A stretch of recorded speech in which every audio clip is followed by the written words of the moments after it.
Good evening and welcome to NTD UK News. I'm Neil Woodrow. Here are today's top stories. Charities are calling for care home visits to resume, with almost all residents having had their first jab. Have you heard of the English village named Lover? The village is making good use of the upcoming Valentine's Day. Europe's second oldest living person survives COVID-19 and is looking forward to celebrating her 117th birthday.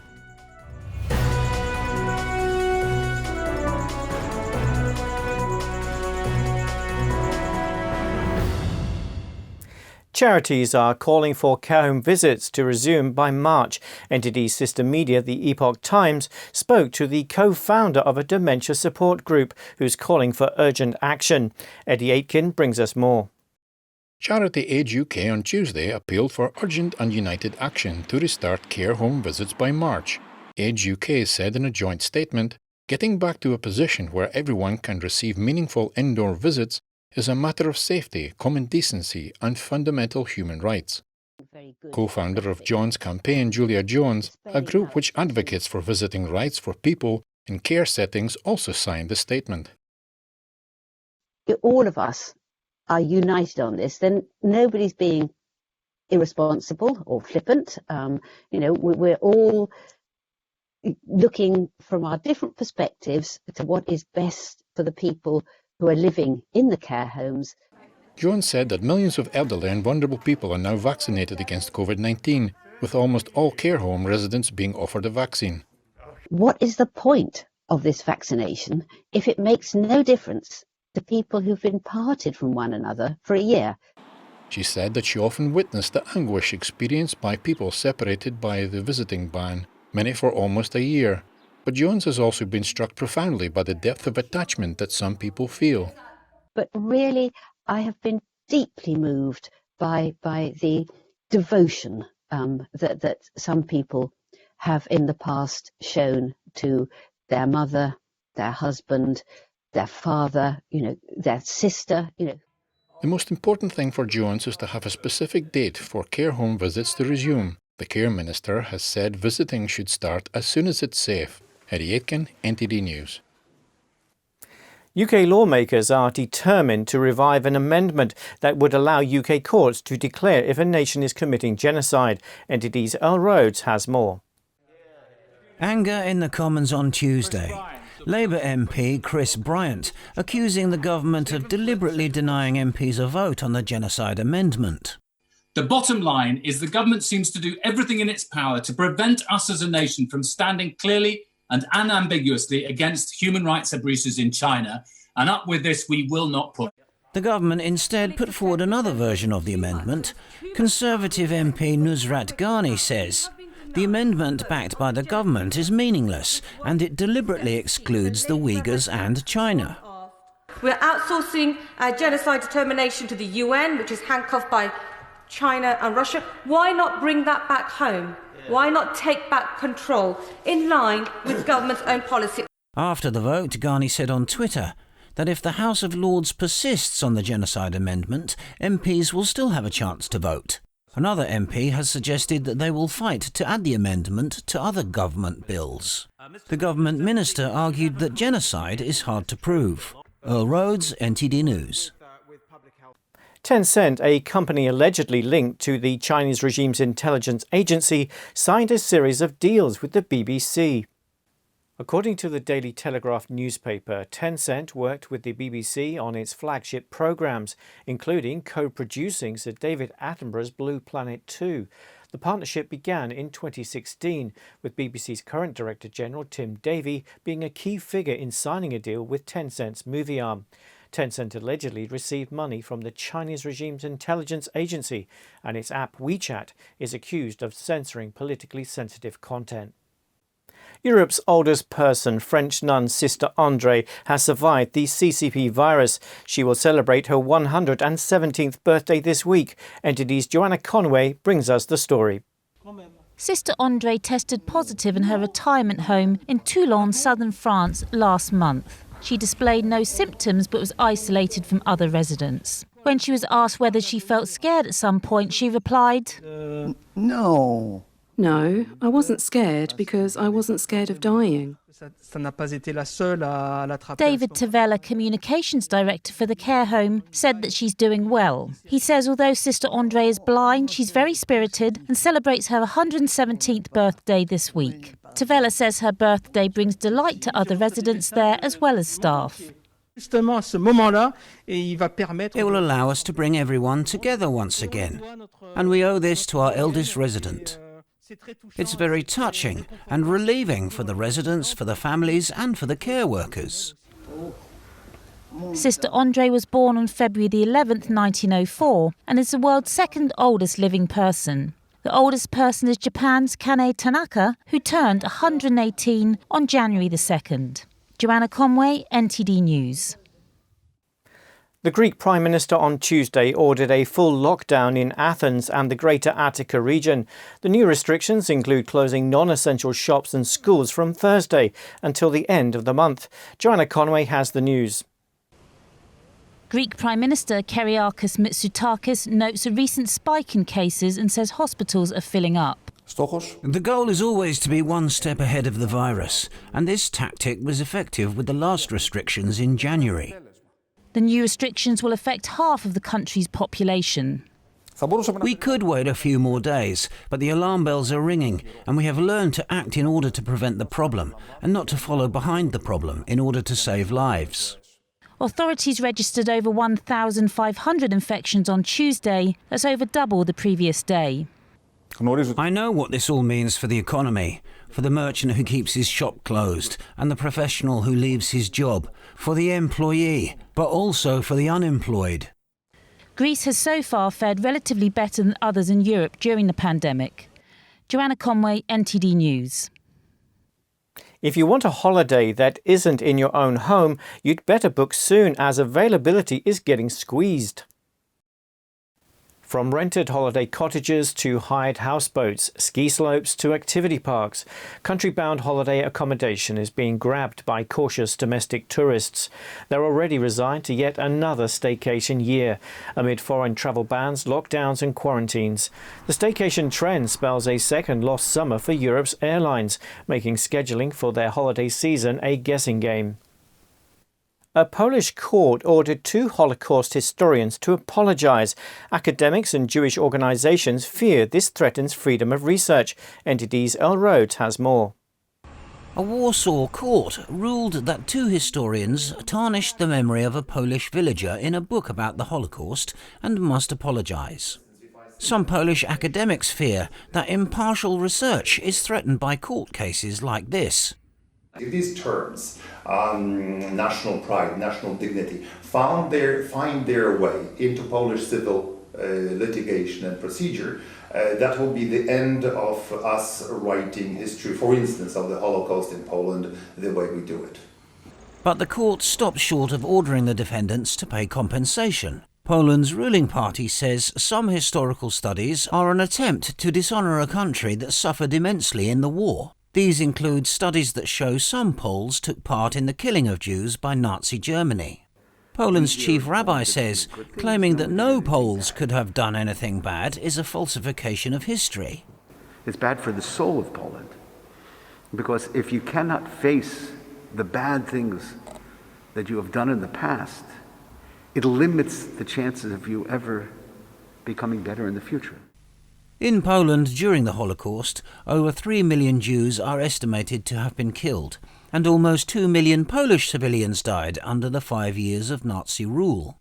Research suggests that, while thousands of Poles risked their lives to help Jews, thousands also participated in the Holocaust. The defendants plan to appeal the verdict. Earl Rhodes, NTD News. In the English village of Lover, a special Valentines service has returned. Lorraine Ferrier brings us the story. This is the little village of Lover, one of the most romantic-sounding places in the UK. The ex-postmasters of this Wiltshire village, Nick and his wife Gwyneth Gibbs, are postmarking cards for Valentine's Day.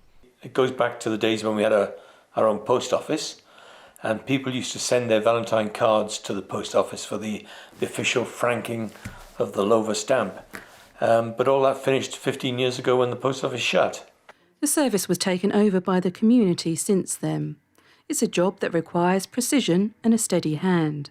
The Gibbs know what a hard year the world has had, so they wanted to do a little extra. So we've added in an extra service, which is called Send a Little Love. And this service is allowing people to send our cards to people that they've missed over lockdown. He wants to find a way for isolated families to keep in touch. Gwyneth says there's nothing in the world like being remembered by a loved one. But if somebody's remembered to send you a card, it's really very special. And I think it's still very special to get something through the post. Down the road in the nearby village of Redlinch, Katie Small is homeschooling her two eldest boys. These boys are quite good at sending their thank you cards for birthdays and Christmas presents, but I think it's even more important to pick up a pencil and paper.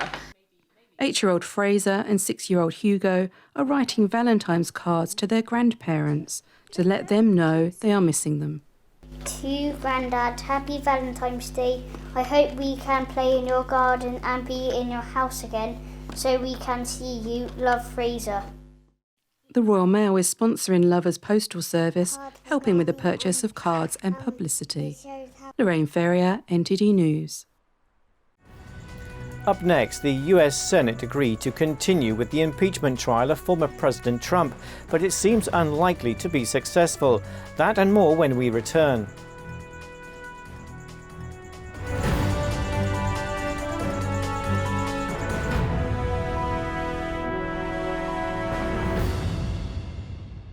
Most US senators say it is constitutional to continue with Trump's impeachment trial. After a lengthy debate on Tuesday, Democrats ultimately won over a majority consensus. From New York, NTD's Melina Weisskopf sent this report. 56 senators agreed that they must not dismiss the trial because Trump is now out of office. 44 senators voted otherwise.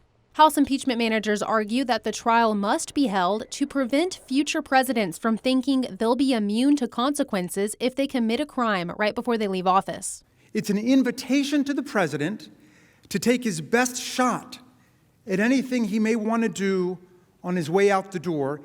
This would create a brand new January exception. He also argues that it's important to hold the trial to disqualify Trump from holding office in the future. It's unlikely that will be successful, though. To convict Trump, the impeachment managers need to convince 2/3 of the Senate, that is, 67 senators, to agree that Trump is in fact responsible for the violence at the Capitol. 17 Republicans would need to vote to convict. Trump defense attorney Bruce Castor called Raskin's argument ridiculous, saying it's an affront to the American people for senators to take it upon themselves to decide who the American people can or cannot elect to office. I mean, let's understand why we are really here. We are really here because the majority in the House of Representatives does not want to face Donald Trump as a political rival in the future. That's the real reason we're here. So far, the majority of Republicans have sided with Trump's defense team's argument that this trial is an unconstitutional partisan farce. But anyone truly interested in real accountability for what happened at the Capitol on January 6th, would of course insist on waiting for a full investigation to be completed. But since the Senate majority isn't in their favor, Trump's defense attorneys must prepare to defend their argument that Trump did not incite violence. Each side will get 16 hours to present their cases, but it's unclear if witnesses will be called, which would drag the trial out longer. Senator Lindsey Graham says if Democrats do call witnesses, the Republicans will call top Democrats to testify as witnesses, with hopes of demonstrating that Democrats have made similar inflammatory public statements that could also be considered an incitement of violence. Melina Weisskopf, NTD News. Several US states are working to protect free speech online. Texas is the latest state to take action against big tech censorship. NTD's Grace Coulter speaks with the Texas senator working on a new bill. Texas is pushing back against big tech censorship. This problem cries out for a federal solution, but we can't just wait around for the feds to do something. So the state's taking matters into its own hands. State Senator Brian Hughes is working with Governor Greg Abbott and other legislators on a bill that would enable Texans to fight back against online censorship. The bill aims to ensure Texans their right to free speech online and prevent tech giants from moderating user content based on political or religious views. So if you're in Texas and you're punished for your speech, this gives you the chance to go immediately to court and show the judge what's happening and get a declaratory judgment and an order for them to put you back online.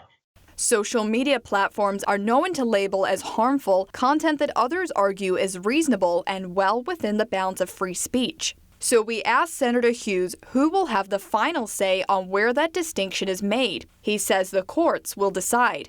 He acknowledged that big tech has the right to moderate content that violates federal laws, but says big tech has been overstepping its bounds. When we're talking about your political speech, your religious speech, your opinions along those lines, they do not have the right to do that. So the good news is the courts are well equipped to make these distinctions. And if you get that order from the judge to be put back on, Facebook ignores it, they can be held in contempt. The judge can do whatever it takes to make them comply. Senator Hughes says they have a great amount of support for the bill already and that he's optimistic it will pass. But he says he expects big tech will put up a fight. We know we're going to be sued. If we pass this bill, Facebook is going to take us to court. Facebook and Google and Twitter have armies of lawyers and lobbyists who will be fighting us on this. But we're on the right side. The law's on our side. Yes, we expect to see this bill passed, put in place, and protecting Texans' free speech. The move from Texas follows Florida's proposed legislation to penalize social media companies that deplatform candidates during an election. Senator Hughes says he expects more states will take action and that their bill is a model other states can use to protect the rights of their citizens. Grace Coulter, NTD News.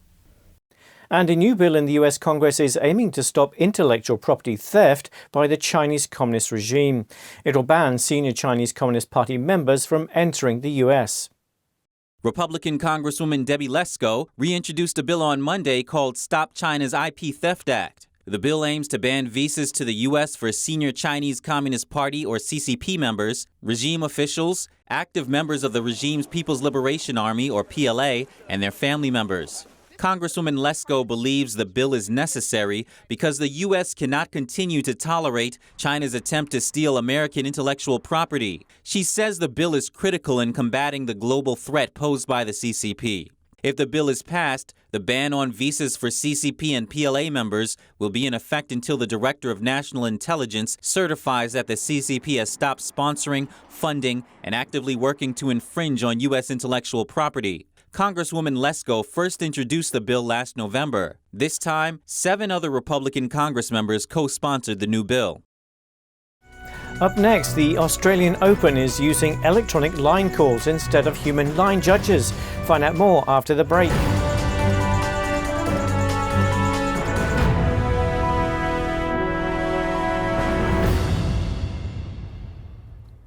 The Australian Open is replacing line judges with electronic line calling at this year's tournament. Officials say it's a COVID-19 health measure to reduce the number of people required on site. Line calls are made in real time through tracking cameras. It may deprive fans of courtside dramas, but most players aren't complaining.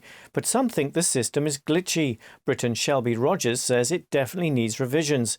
The French Open remains the only major that doesn't use the system, instead leaving umpires to make final decisions based on marks left by the ball on the red clay. Rescue operations are underway in the northern district of India. Around 35 construction workers are believed to be trapped in a tunnel. NTD's Lorraine Ferrier has more. Indian police said boulders are slowing the work of reaching the trapped people. 110 meters has been cleared. Despite us clearing the debris, there is still more that is dropping in and replacing it. So far, rescuers have retrieved the bodies of 32 deceased people from mountainsides and further downstream in the river. An eyewitness tells about what he observed. When the water of the glacier came down and then the bridge was damaged, and the temple that is here of Lord Vishnu and Bhairavnath remained intact, and the rest was damaged. There is a lot of damage. Officials said that a clearer picture of the circumstances is expected to emerge later this week. Lorraine Ferrier, NTD News. Sliding down a frozen slope, it's a winter game loved by children, especially when the track and sled are built by Daddy. 2 children in Latvia are especially lucky. NTD's Eddie Aitken has more. Alvis Berzins, a father of 2, uses his DIY skills to the hilt. He built a huge sliding track in his backyard in northern Latvia. Berzins said he started building the track 6 years ago to provide an outdoor activity for his children. I built the bobsleigh track for the kids, so they've got something to do in the winter and they don't sit in the house all the time in front of the TV and computer. Berzins, who works as a sheep shearer, had no prior experience with bobsleigh driving before he put together the first meters of his track. I used some old disassembled wardrobes I didn't want to burn. I spent maybe 50 euros for screws, but that's all. The rest is my initiative and joy of working. Berzins started to build the track when his son was only 1 year old. Now he is 7. He and his 4-year-old sister take turns sliding down the track. The sleds are the Java motorcycles sidecars, made in Czechoslovakia. I made 2. While one is going down, the other one can be pulled up. The track is built along Berzins' apple orchard. One ride lasts almost a minute, with the bobsleigh going up to 30 kilometers per hour along the 170-meter long track. Eddie Aitken, NTD News. That's all from NTD UK News for today. We'll be back tomorrow. Goodbye.